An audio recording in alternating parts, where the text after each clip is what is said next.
Hello Queens and welcome to Beauty Beyond Crowns PH. In some countries, sport is like the national pastime. That's But in true. the Philippines, some might say that pageantry is the pastime. That's true. You know what? In the Philippines, we have pageants all over the place.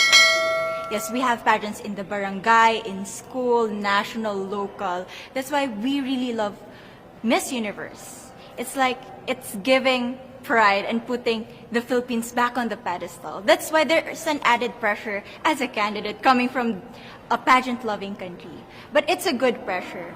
I always look up to our former Miss Universe Philippines. They really did well in the competition. And now this is my time to show who I am, to offer what Rabiya can show to the rest of the universe. So I'm very happy, and at the same time, I'm excited to make all my kababayans proud, and hopefully I do. You know, when I was a young girl, I used to watch Miss Universe on the television, and I thought, it's so far, it's so big, I can never get there. But to actually be here right now, knowing that in just a couple of days I'll be on that stage, whew, I'm just so incredibly happy, and to be representing for my home country, Thailand. I'm in awe, I'm in shock, and it's the best feeling in the world. I'm so blessed to be here. And I cannot wait to be on that stage and really perform and make my country proud. Why do you think it is that the Philippines love pageants? They have appreciation for beauty. We do love pageant because we used to think that we wanted to be included in the world. I have to be honest, in the Philippines, my skin color used to be not the standard of beauty. I was obsessed whitening my skin because these are the kinds of beauty queen we see on the mainstream. But things were different now. That's why I'm very proud to be a morena. In the Philippines, we call it morena. It's brown skin girl. And to be able to represent, my color, my identity as a true Filipina. Well, first of all, congratulations. How does it feel to be here? Thank you. It feels amazing. I cannot believe that I'm here. With the COVID situation, I'm so glad that we're all here and that there's so many girls that are able to be a part of this competition. And what it makes me realize is that the world isn't that big. When you see all the girls in the auditorium together from different countries, and everyone is so nice and so lovely, they're so warm, and I can't wait to get to know everyone. And also it's so unique to see that everyone was born into such different cultures, different languages, but we're all here together to tell our stories. Tell me about your journey to being crowned Miss Philippines. In a world that, in a country I should say, that loves pageants. That must have been a very intense process. Tell me about, your journey to being Miss Philippines. Well, my journey was crazy. You know what?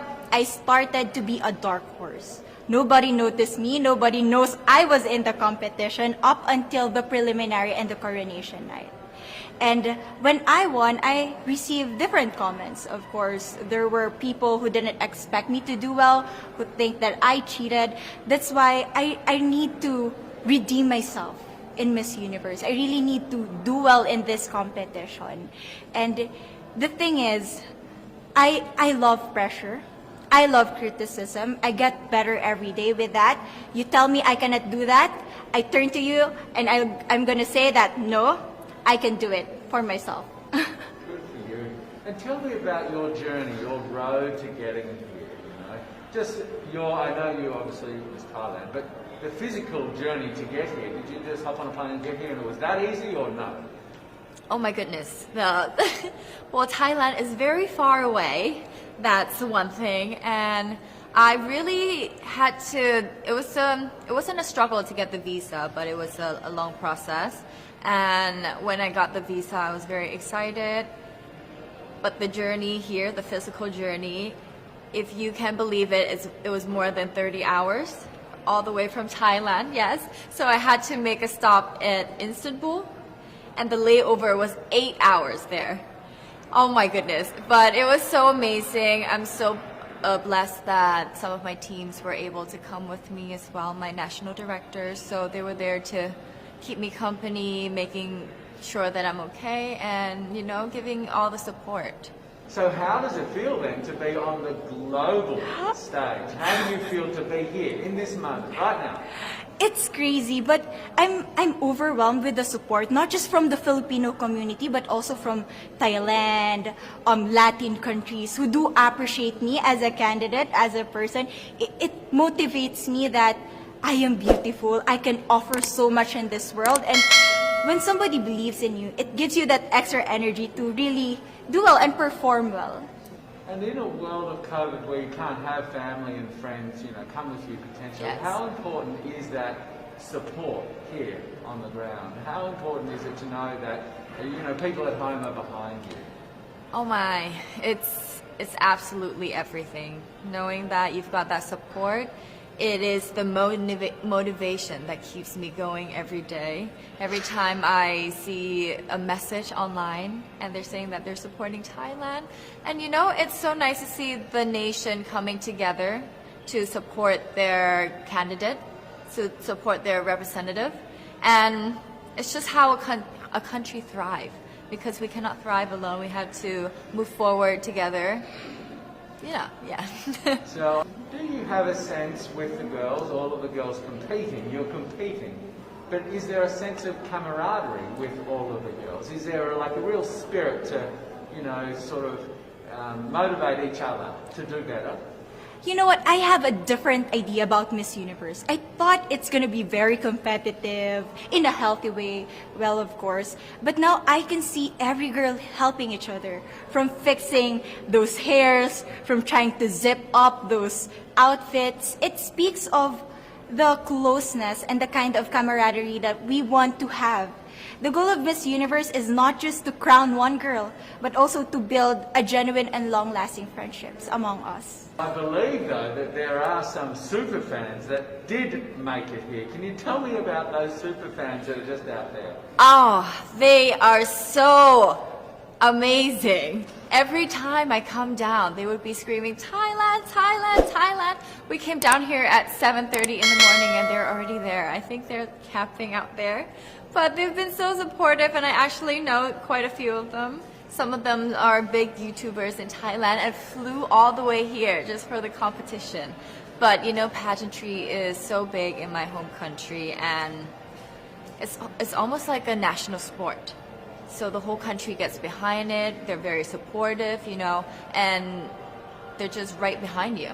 And I just want to say thank you to them for being here. I know that not a lot of people were able to be here, but I want to say thank you, because every time I walk down and I hear Thailand, it makes me smile. It puts a smile on my face, and it makes me want to make my day better.